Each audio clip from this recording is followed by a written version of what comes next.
আমাদের প্রি মনসুনে বেশ কিছু কাজ হচ্ছে, প্রায় 150-র মতো কাজ হচ্ছে। 3টে জেলা আর একটা মহকুমা আমার, প্রায় 150-র মতো কাজ হচ্ছে। সেগুলো মে মাসের মধ্যেই শেষ হয়ে যাবে। আর কিছু ডিপিআর ওয়ার্ক অর্থাৎ বড় ওয়ার্ক চলছে অনেকগুলো, প্রত্যেকটা জেলাতেই আছে, 8টা 5টা 3টা এরকম করে আছে। সেগুলো এবারে একটু আর্লি রেনফল অ্যাক্টিভিটি এবং প্রি মনসুন লাইক একটা সিচুয়েশন তৈরি হয়েছে, তার জন্য একটু ব্যাহত হয়েছে। তবে আমরা আশাবাদী একটা ড্রাই স্পেল পাবো। আমাদের ফিল্ড অফিসাররা সব সাইটে মজুদ রয়েছে এবং তারা দিনরাত চেষ্টা করে যাচ্ছেন। এটা 7-10 দিন আমরা এখন টাইম, আমরা যথেষ্ট আশাবাদী যে এটা বর্ষার আগে একটা উল্লেখযোগ্য জায়গায় পৌঁছাতে পারবো। বর্তমানে চলছে প্রায় 75-76 কোটি টাকা মেজর কাজ চলছে, প্রায় 10.5 কোটি টাকা মাইনর কাজ চলছে রিপেয়ারিং। তিস্তার অবস্থা যেমন ছিল তেমনই আছে, 23-এর পর থেকে খুব ক্রিটিক্যাল। এই কারণেই বক্ষ বা পিঠ নাকি বলে, পিঠের উপরে পড়ে গেছে পলি, চ্যানেলগুলো সব চলে গেছে বাঁ দিক অথবা ডান দিক।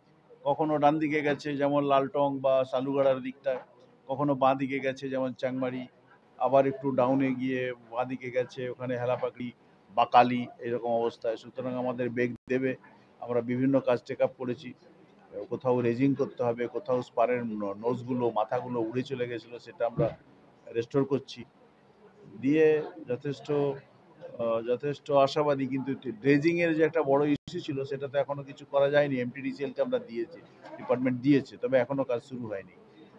মানে আলটিমেটলি বক্ষটাকে না নামাতে পারলে খুব একটা উপকার হবে না। কন্ট্রোল রুমে আমরা গেজ এবং রেনফল এবং রিভারের গেজ অর্থাৎ লেভেলটা ওঠানামা করে সেগুলো মনিটর করি।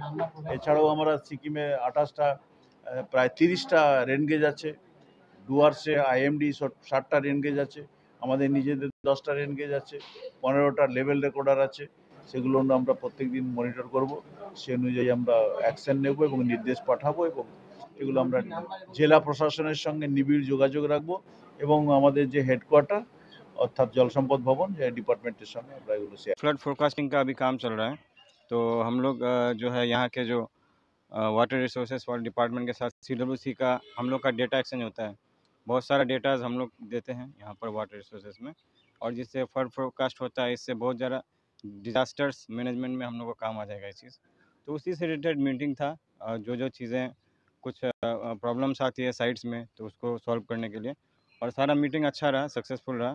जो चीज़ें हम एक दूसरे को कोऑर्डिनेट करना है वो सारा हम लोग कोऑर्डिनेट करके ये सारे प्रॉब्लम्स को शुरू करेंगे। कुछ सुझाव दिया गया ऐसा कुछ? हाँ, जो भी प्रॉब्लम आएगा, या फिर अभी जैसे मानसून सीज़न चल रहा है तो ये तो 31 अक्टूबर तक रहेगा, तो इसमें हम लोग को जो भी डेटा कोऑर्डिनेशन चाहिए एक दूसरे के साथ वो हम लोग करेंगे।